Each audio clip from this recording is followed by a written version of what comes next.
I would now like to introduce former Utica College men's basketball head coach Joe Rosado, who will present our second inductee.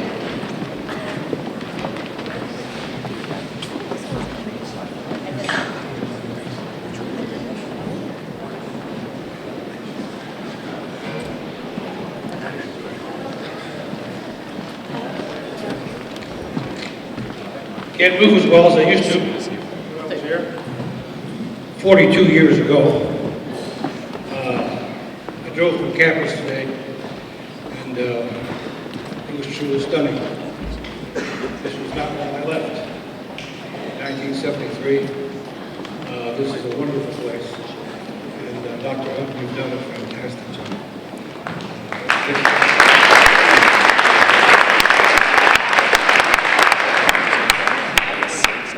I also have not been in the state of New York for 42 years, until last night. And I experienced a few things that you guys maybe have never experienced. I was driving down the road, getting on the expressway, and I ran into a sign that said, Albany East, Buffalo West. I know you've seen that many times, and I used to see it all the time. I lived on that road. Going west, going east, going everywhere on that thruway. The state police knew me very well.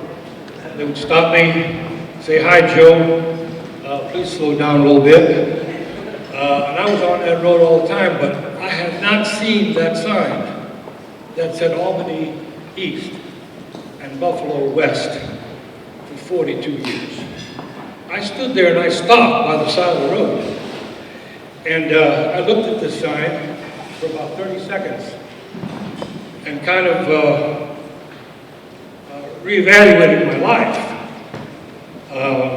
And then I drove on.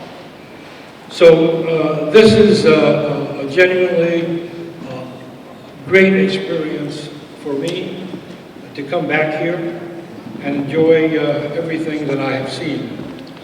And as I prepared my remarks for tonight, I thought of an expression that I realized later is kind of a Midwestern expression. I don't know if you all are familiar with it. But when you start doing a few things and somebody comes over and starts telling you how to do it, you say, look, this is not my first rodeo. Have you had that expression before? You don't see it very much in central New York, but in Iowa and Kansas, you hear it all the time. As I began to prepare my remarks, I realized this was my first rodeo. Isn't that something? How many times do you get to face your first rodeo? It was my first position as a head coach of men's basketball. I came here from Potsdam State, and I can tell you that things were a lot different here. Our office was down at the Knights of Columbus. Does that still exist? Knights of Columbus? Our office was down there. I left Utica College in 1973. I went to Iowa State to do my PhD and coached the men's freshman team. And then from there I went on to Central Missouri, Kansas, and Cincinnati, and Valparaiso University. And I finished down at Miami-Dade College in Florida. And I had a great career and really enjoyed myself. I'm here tonight to honor Dave Owen. And Dave, as well as a number of other guys that we got on our team, and I want to tell you that I also have the opportunity tonight not only to honor Dave, but to also honor and thank the players who played with Dave, who are here today. And I'd like for them to stand up one by one if they would. Mike Burton, Marty Shield, Gary Steezing, Kevin Wolf, Billy Davis. We had Arnie Westervelt, Bob Bennett, Chuck Barnum, Frank Harrington, who has spoken with us in the last few weeks and could not make it. But I want to thank you guys for the tremendous effort that you guys made to get us started in men's basketball at Utica College. Thank you.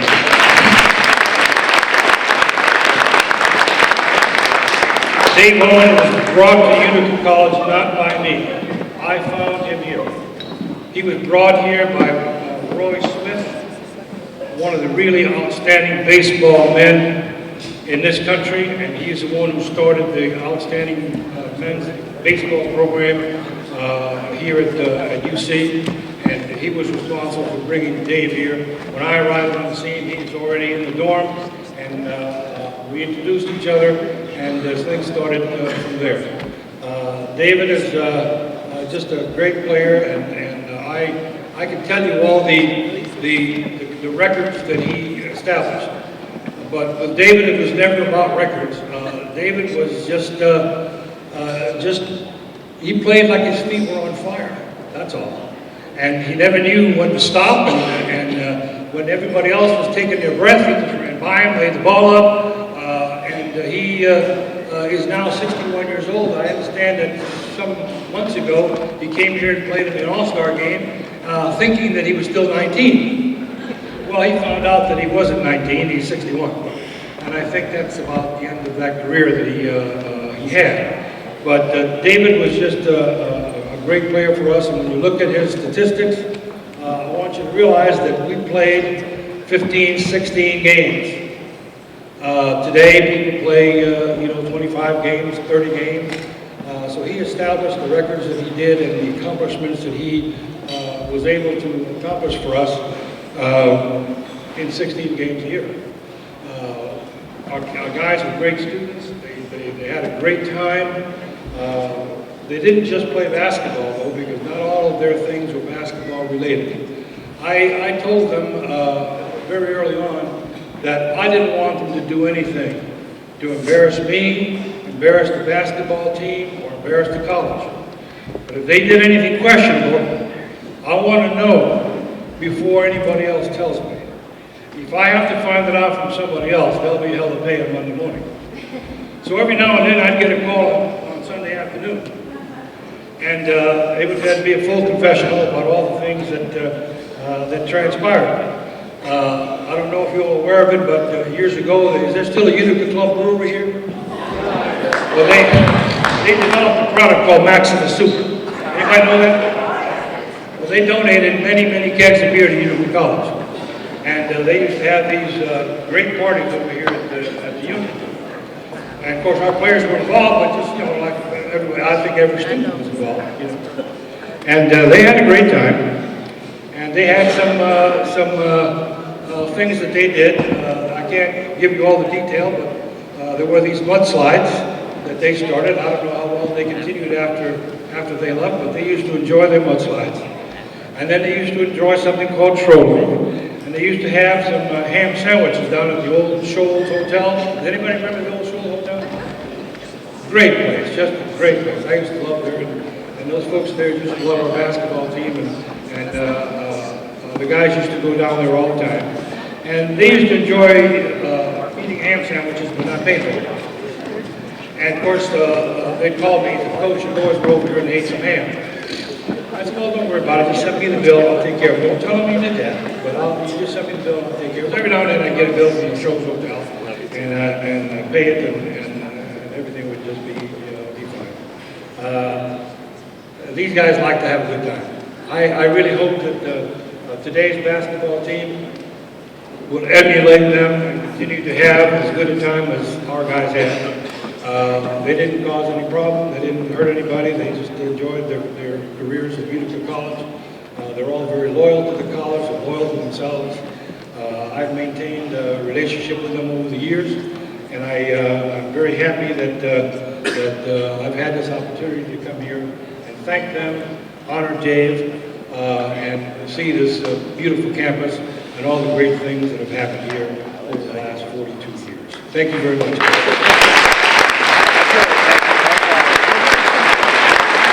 So, I would like to all honor Dave Owen. Dave, please step up here.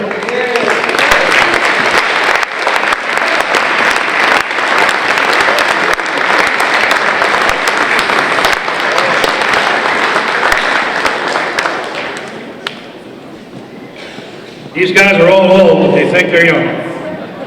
I forgot to mention that our team dedicated this building. We played the first game here, and we beat the hell out of RIT and enjoyed it very well.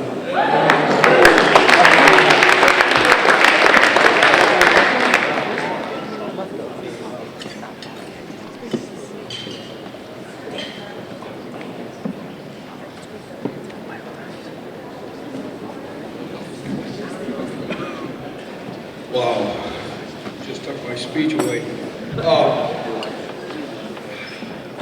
In May of '73, I walked out of this gym with a diploma with Gary Slezak. It was an emotional moment. He said, "Buck, we spent the best 4 years of our life on this campus." 42 years later, that was on May 13th, by the way, '73. 42 years later, to this date, tonight, and that by the way, was the, we spent the best 4 years of my life. That was the greatest day of my life. And 42 years later, on this date, I'm here to tell you all this is the greatest night of my life. And I want to thank everybody, Dr. Hutton and the selection committee, Dave Fontaine, who made the phone call. When he called me, I thought he was inviting me back to play in that alumni game. I said, no way. And then he said, I really want $10,000 from you. That's not going to work either. One thing about that game, I drove 3 hours up here, and that was, believe it or not, 40 years to the exact evening that we opened this gym on January 22nd, '72. And that was a very special night. I couldn't sleep for 2 nights because I went around and told the players that if we lose this game, we'll never live it down. And I made sure that before the game, I was going around grabbing everybody and telling them how important this game was. And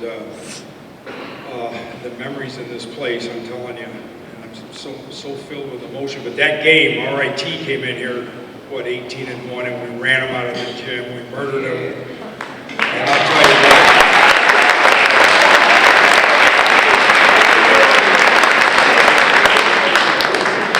That was I spent a lot of special times in this place, and that's certainly one of them. But I'd like to congratulate all the student athletes tonight on your honors and your families, and for the success and the fame that you brought to school this year. I follow you online, and gosh, I think when I was here, we had probably 8 sports. Now I think, 30-some, and I come back. I was taking care of my mom for 4 years. I got to come back here and visit, and I met all the new administration, the coaches. It's just been a wonderful experience, and I want to thank Dr. Hutton for being a great president and really supporting athletics. And, it's just been a great time. I'll tell you what, the story of my life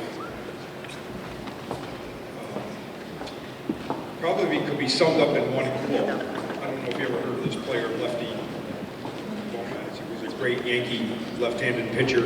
He said once that I'd rather be lucky than good, and I tell you what, I have been a lot more lucky than I've been good in my life. And lucky to have 2 great parents.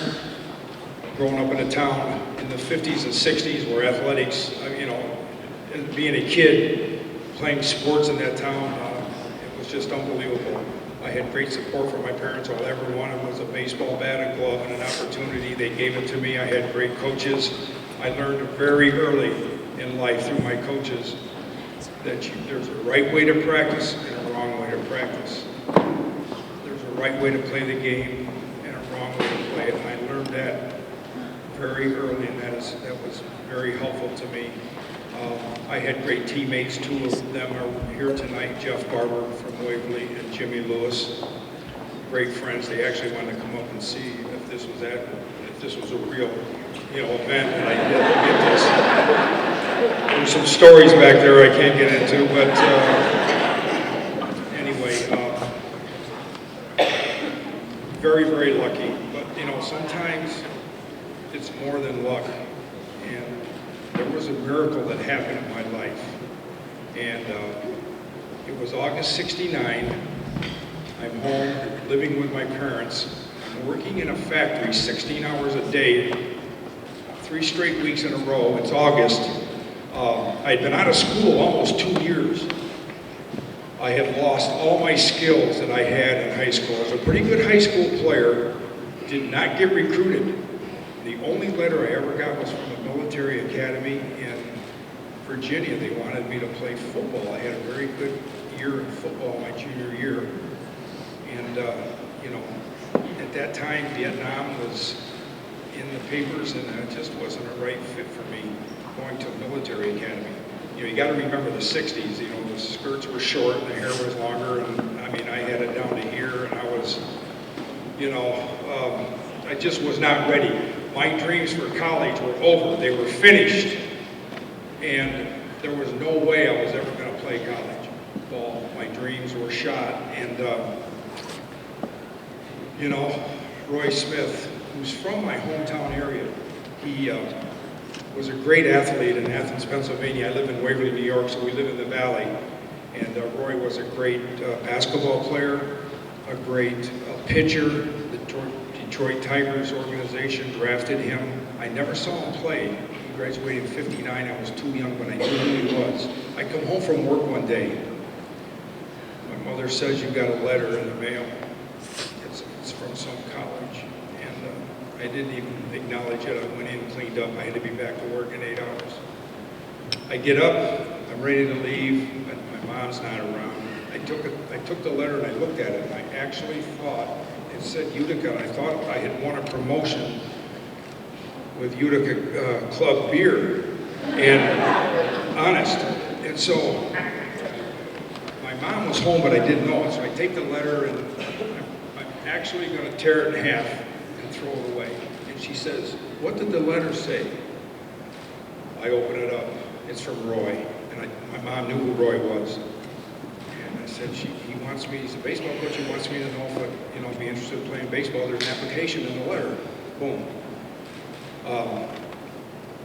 I don't want to fill it out. I got to get to work. She goes, you know, he was nice enough to send it to you. You know, I think you ought to be nice enough to send it off and complete it. I walked out the door. I put that letter in the mailbox. My life turned on a dime. And, you know, turned on a dime and changed forever. Just doing that. And 3 weeks later, I'm sitting at South Hall waiting for my roommate, looking like Bigfoot, long hair. I had a gym bag, you know, shoes, shorts, sneakers, and long story short, sitting there wondering, what does this place have in store for me? And how long am I going to last? It felt like I tell the kids today, you know, my teammates, it felt like I was going to the hospital. I'd be home in a couple of weeks. I really had no business being here. Well, I get here, and I just spent 3 hours with these guys today. I'm absolutely wiped out. I'm going on here, but in the first week I was here, I met Mike Burton from Utica, Notre Dame. I played basketball the second night I was here. He said, have you ever played the game before? It looks like it. I said, yes. He says, why don't you come out for the team? I said, look at me. I'm 250 pounds. I don't have any skill. I was bigger. I was stronger and slower. And he says, you know what? I think it looks like you played. Maybe you can help us a little bit. And I said, look, whoever's coach, he's going to run me out the first night. I can't even get up and down the floor. He said, we don't have a coach yet. And so maybe there was some hope. So I met Mike that second day, and I liked him, and you know, we played a lot of games. And then the next week, that weekend, we had baseball practice on the diamond, and I got to meet Tony Joseph, legend of UFA, Kenny Soselli, a couple other people who aren't here tonight that couldn't make it. And those guys were great talents in Utica. And they led by example. And I really felt they cared about me. And without those guys, I would not have made it that that first week. So anyway, that's my baseball connection. And then, of course, Joe. I mean, what can I say about Joe? I will say this. Marty and Gary and I went to Syracuse a few times, and we also looked at those signs, wondering how to get back here. But that's another story. I don't want you to. But I got to tell you something about Joe. I'll never be able to do this. Joe never played basketball in his life. He was a great baseball player. He was a catcher out of New York City. He played baseball in Illinois, and it just blew my mind. He called me in one day and he says, "I want you to see this guy play." It was Sidney Wicks from UCLA. I'm sitting down there. Now, all I did my whole life in high school was get the rebounds, okay, pass it to a great guard and forward that we had, and I just sat and watched.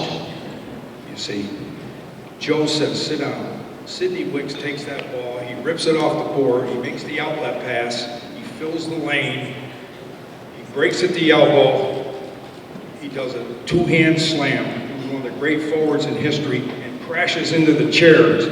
He said, "Can you do that?" I said, "I can rebound, I can run, I can fill the lane, I can't two-hand dunk." A few times in here, I got on a fast break and dunked it one hand. He says, "You work hard for that rebound. That's your ball. You fill that lane." I said, "Well, who fills this other lane?" He says, "The guy with the fastest and the mostest." And that changed my whole life. So every time I got a rebound and made that outlet, I was going to score.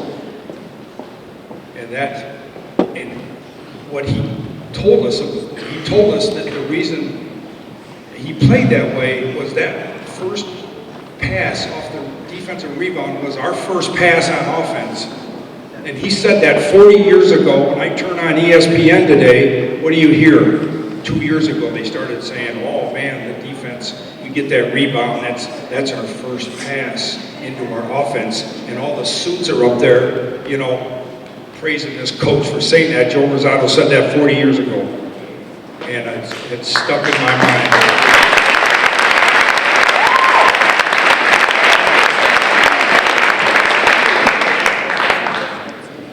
And I'll tell you what, I wish you could all see us play, because it was a track meet. I actually went home and started running 400-yard dashes so I could get in shape, so I could make the team. Okay, I can't express to you how much of appreciation I have for Joe and the team.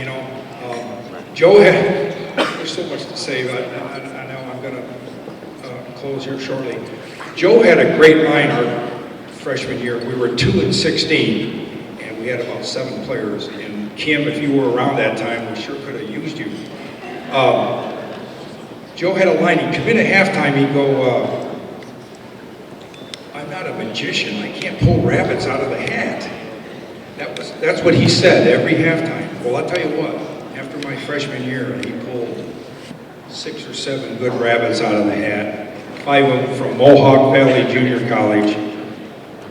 We scrimmaged in my freshman year. They were the greatest players I had played against. Didn't know then that they were going to come here, and they did. And you can take all the records, you can take all the scoring and all that. I'm not about that. I'm about winning. And the greatest, I think, accomplishment that I think I did here was be part of that growth and development of this school, this program with those guys. I owe a lot to them. They were great teammates. They made me a better player. Tried guarding Kevin Wolf back about 30 years ago with about 25 more pounds, who could jump out of the gym. And, we knocked heads a few times. Gary Sneezak, 6'7", 6'8", played with tremendous physical ability, bad knees. Marty, I can tell you stories about Marty. Hard-nosed, tough, bloody elbows, took the charge, dove on the floor. That was at the parties after the game. what a crew. But I owe everything to you. I would not be here without you, and I love you. And we have memories for a lifetime. In closing, Roy and Joe made a kid's dream come true, and they gave me an opportunity to be here at this very special night for me, and I just owe everything to all of you, and I thank all of you for being here and making this really the greatest night of my life. And I thank you very much for that, and I love you all.